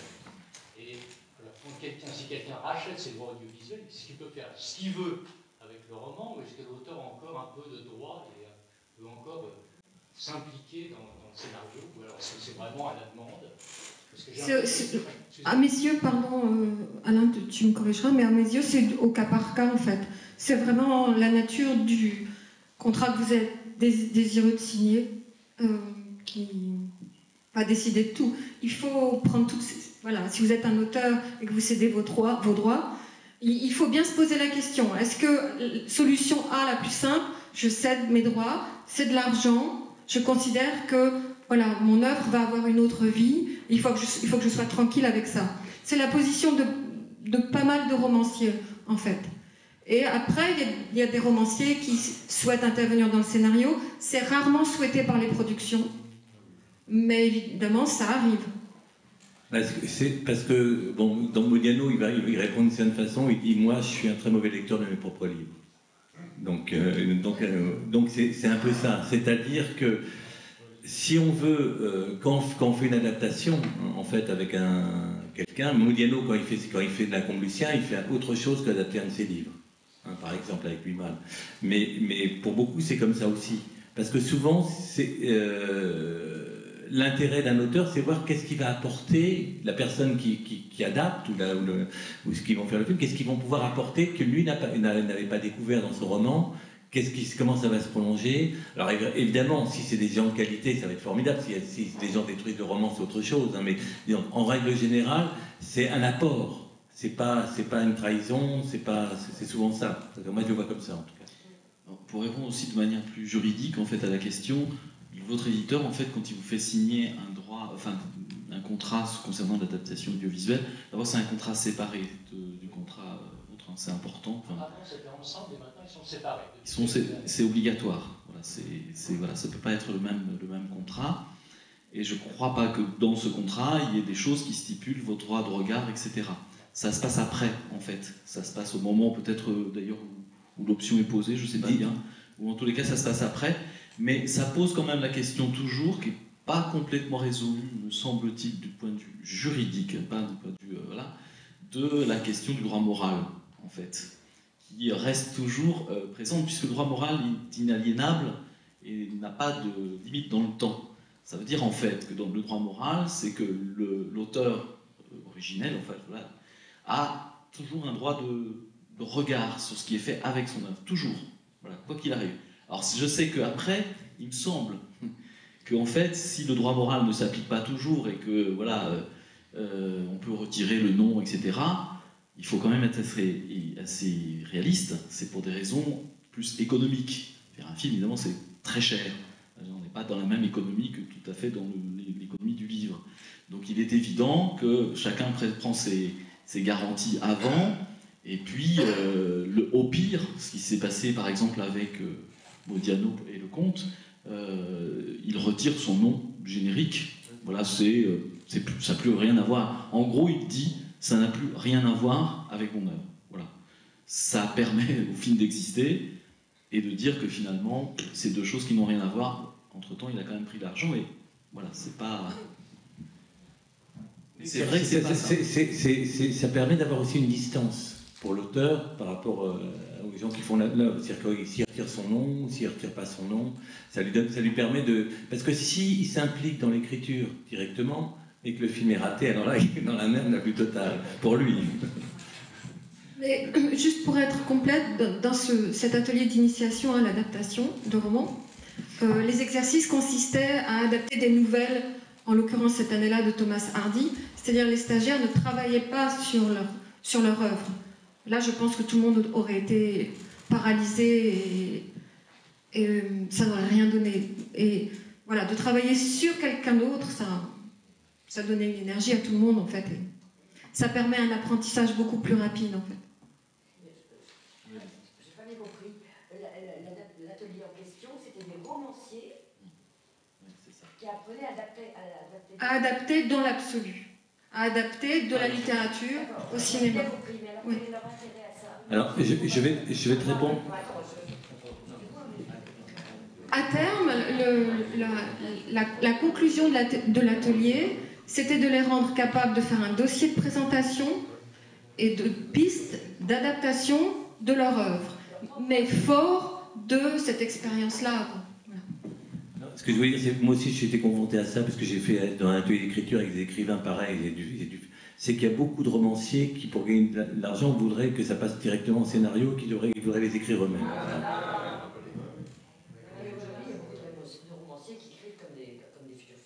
Oui, oui. Oui. Mais c'est pas de la très bonne littérature. Non, mais parce que mais c'est parce qu'il y a aussi toute cette idée que c'est comme ça qu'on va gagner de l'argent aujourd'hui, et qu'il y a ça qui est derrière en fait. Je voudrais juste une petite vignette pour vous parler de tous les visages possibles du scénario. Quelqu'un comme Bruno Dumont, par exemple, en fait, écrit ce qui est comme une sorte de grosse nouvelle. Il écrit son histoire, en fait. L'histoire qu'il a envie de filmer. Et ensuite, c'est quelqu'un d'autre qui écrit la version scénarisée. Ça, c'est une expérience singulière et voilà, tout est possible. Je pense aussi à des romanciers, il peut y avoir aussi, vous avez raison, on sent que certains romanciers ont pensé déjà d'emblée à ça. Et puis il y en a, je pense à Tanguy Viel notamment, qui pourrait donner l'impression qu'en fait il s'est inspiré du cinéma, etc. Et enfin, en tous les cas, que le cinéma est important. Et en fait, c'est tout le contraire, il fait plus l'exercice de Modiano, en fait. C'est-à-dire que du coup, sont des romans qui sont le moins, à mon avis, cinématographiques possible. Alors qu'en réalité, on a l'impression au départ que c'est, je ne sais pas comment dire, influencé, inspiré, ou voilà, c'est une espèce d'habileté que, en tous les cas, je sais pas s'il faut dire habileté, qu'à Tanguy Viel sur cette question-là. Après, il y a des questions d'économie, moi connaissant mieux l'économie du livre, qui est une économie de très pauvres, il faut le dire, très très pauvre, et parce que voilà, très peu d'écrivains gagnent leur vie en écrivant, en publiant et surtout en vendant des livres, et que ce dont ils gagnent, c'est pas, voilà, et quand on a la chance que ce soit un livre. Donc évidemment, c'est pas la même économie entre l'économie du cinéma et l'économie du... Donc parfois, quand on voit ce qu'on peut percevoir, voilà, sur la vente de droits, etc., même ce qui peut paraître peut-être pas beaucoup dans le cinéma, parce que c'est une autre forme d'industrie, peut paraître beaucoup pour des romanciers. On peut comprendre qu'ils puissent se dire que ça pourrait être bien d'avoir un petit billet, quoi. Et si le film marche bien, les livres ressortent. Ouais. Le Mal de Pierre, adapté par Nicole Garcia et Jacques Fieschi, le livre va être sorti, alors que l'adaptation est très très loin du roman. C'est ça. Alors parfois, alors ça c'est très aléatoire. C'est-à-dire alors ça, c'est si l'éditeur fait bien son travail, parce que parfois c'est même pas le cas. Il profite même pas du fait qu'il y ait ça. Et puis parfois ça marche et parfois ça marche pas. Et ça, on sait pas pourquoi. Ça, c'est un mystère total. Parfois ça marche effectivement, ça relance le livre, et parfois c'est un vide total. Et ça, je sais pas, en discutant avec plein d'éditeurs, personne n'est capable de dire pourquoi. Donc vous aviez une question? Oui, pardon, non, en fait c'était une question en forme de clin d'œil à la remarque de Christian Rio au début, qui parlait parfois il aimait plus lire des scénarios que de voir même des films. C'est une boutade, non, je plaisante. Est-ce qu'il vous est arrivé, c'est peut-être complètement tordu comme proposition, que des gens vous demandent d'écrire un scénario afin de novéliser d'après une histoire que... Voilà. Ah, moi, non. Voilà. C'est-à-dire, voilà. Mais oui, ça se fait. Est-ce que ça se fait de romancier en mal de je sais pas, de structure narrative, ou ce qui se dirait, tiens, je demande à quelqu'un de m'écrire une histoire et de le scénariser, et après de le novéliser. Voilà. J'ai l'impression que ça s'est fait un peu régulièrement dans les années 90, et que c'est un peu tombé en, pas désuétude, mais... Il y avait une expérience que j'ai découverte il n'y a pas si longtemps que ça, parce que je m'intéressais à Arthur Berned, parce qu'il est né à Redon, et moi aussi, mais sinon c'est pas pour ça. C'est tout simplement parce qu'en fait, Arthur Berned, qui est un auteur complètement inconnu, j'imagine que personne ne connaît, en fait, par contre, vous connaissez tous Belphégor. Enfin, voilà, le film, etc. Bah, c'est lui. Voilà.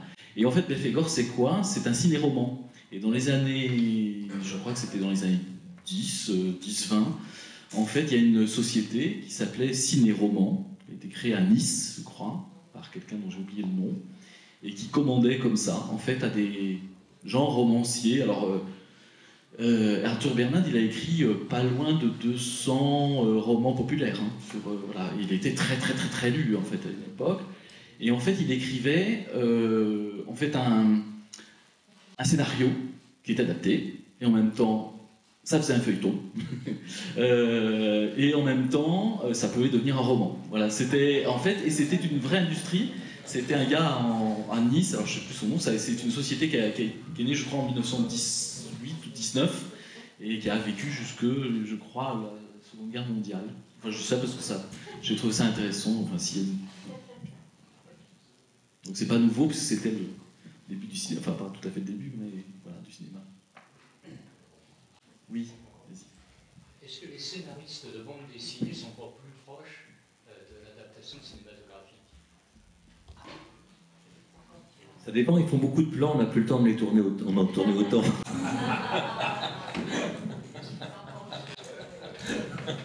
C'est presque plus du storyboard.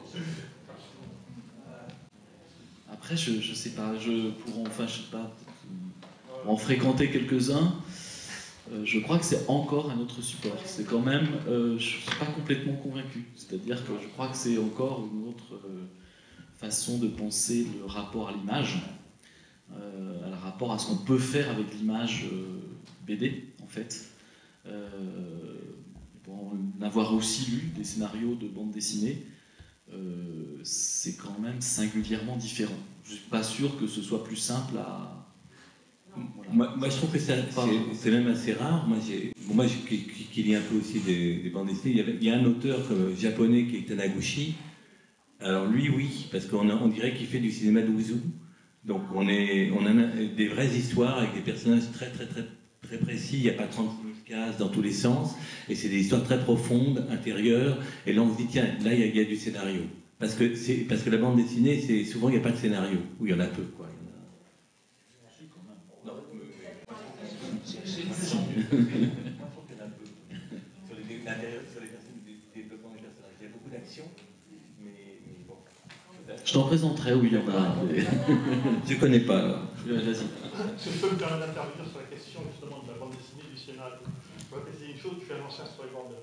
Je voudrais préciser une chose, c'est que en général, le scénario il se décompose en deux parties. La première s'appelle le rough, et la seconde s'appelle le clean. Et le travail du scénario ou d'adaptation en fait, du storyboard, scénario en image, c'est le rough. Quand on fait du rough, en fait, on ne se préoccupe absolument pas de l'image. Ce n'est pas notre problème, les cases, le machin, le grain, etc. La beauté de l'image, le rendu de l'image. Plus on est dans l'image, plus on est dans la définition de l'image, plus on s'échappe de la mise en scène.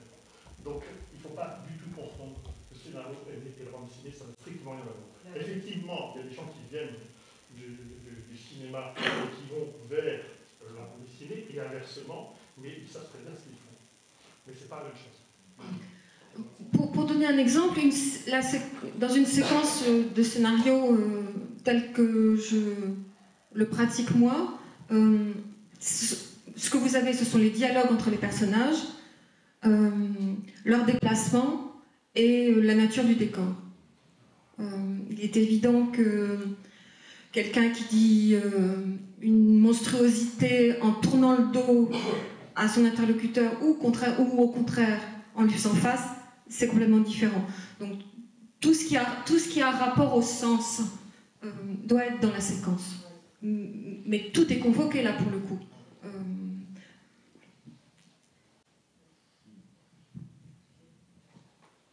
Voilà, encore une question, une remarque. Oui, oh oui, il y en a plein. Est-ce qu'il vous est déjà arrivé, madame, de travailler sur un roman, une nouvelle qui avait déjà fait l'objet d'un film? C'est-à-dire de faire un nouveau scénario sur la base d'un même roman? Non. Non. Et ce serait très intéressant, oui.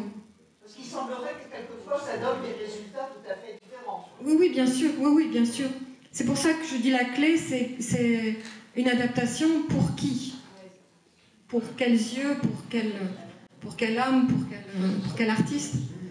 Sinon, ça n'a pas de sens. Et c'est là, pour moi, qu'est la vertu de cette écriture de scénario. C'est-à-dire, c'est un travail de tailleur sur le corps d'une personne, en fait. Il faut faire des pinces à la taille,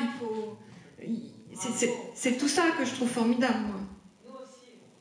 Très bonne image, d'ailleurs. Il me semblait qu'il y avait une question.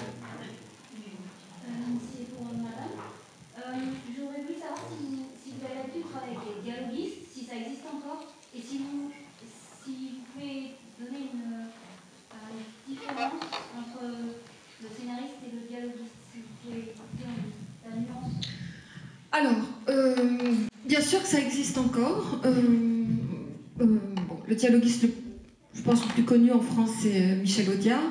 C'est dans un après-coup du travail sur la structure et la dramaturgie. Donc, disons, une première version existe et on la confie ensuite au dialoguiste rêvé, disons. Si, ça existe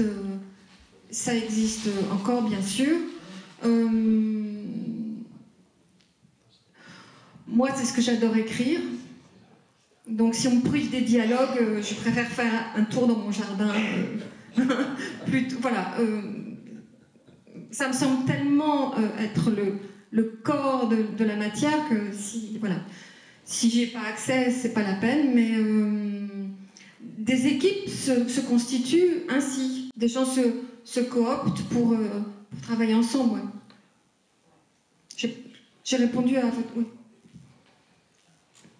S'il vous plaît, je prends la parole pour la deuxième fois. Comment se fait-il que d'après une pièce de théâtre à succès, qui a cartonné 1, 2, 3, 4 saisons, l'adaptation à l'écran colle parfaitement ou ne colle pas du tout? Et là, j'ai un exemple. Et là, je vous parle bien chez moi, j'habite chez une copine. D'accord? La pièce 4 ans, 5 théâtres, toujours trop petit.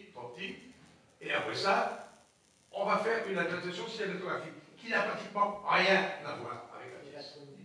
Le théâtre, c'était 4 déménageurs qui voulaient, j'ai toujours payé des mots un peu crus, qui voulaient épartouser et fumer du hashish. C'est ça, bien sûr, moi, je me suis dit. Or, le film, c'est pas ça, on est d'accord. Et comme on n'est pas à Broadway, qu'on est en France, hélas, aucun des acteurs de la pièce, bien évidemment, n'est dans le film. Mais ça, on sort du sujet. Je voudrais savoir comment peut-on adapter différemment, comment peut-on faire pour changer carrément l'idée de la pièce.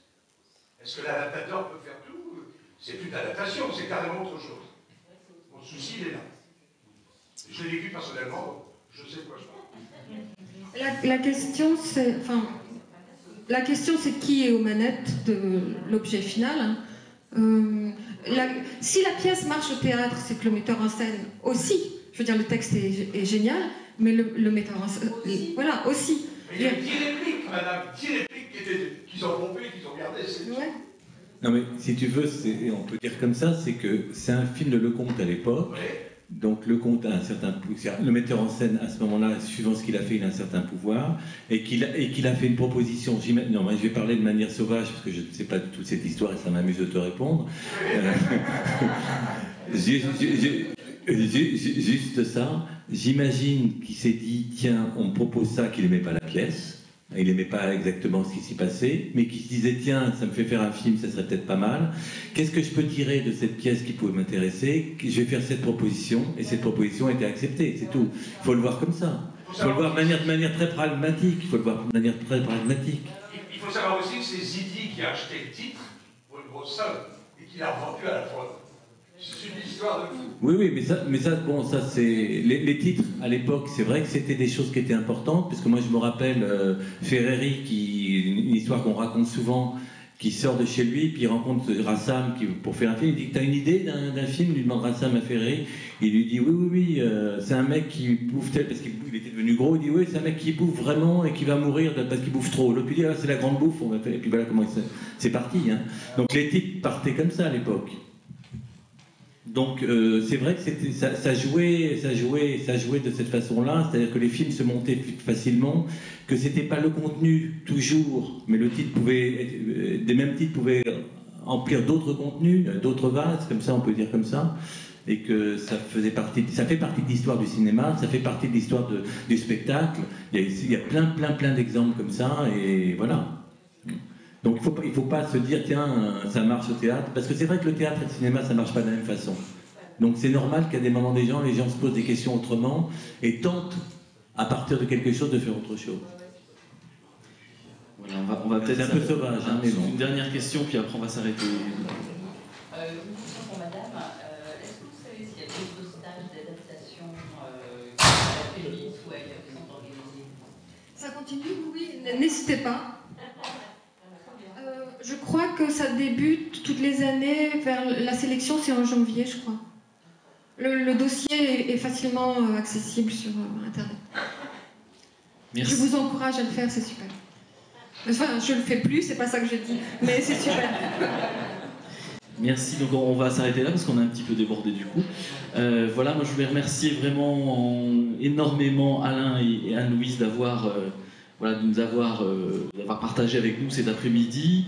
Moi j'ai eu d'abord un énorme plaisir, je dois vous le dire, à préparer ça. Alors on prépare plein de choses et puis en fait c'est un tout petite chose qu'on présente, mais en tous les cas déjà il y avait ce plaisir. Donc merci à vous deux pour le plaisir que j'ai pris en amont et puis merci d'avoir été et de tout ça, et je crois qu'ils méritent un petit peu d'applaudissements tous les deux. Oui. Même tous les trois, merci beaucoup. On a l'image qui me vient un petit peu à la tête après vous avoir entendu, c'est de dire vous nous avez aidé à passer un peu de l'autre côté du miroir, en tant nous spectateurs de cinéma qui aimons, et puis tout d'un coup vous nous faites découvrir, et c'est un des objectifs je crois du festival, c'est de permettre à nous spectateurs de pouvoir découvrir autre chose que simplement sur l'écran, et pour moi c'est réussi.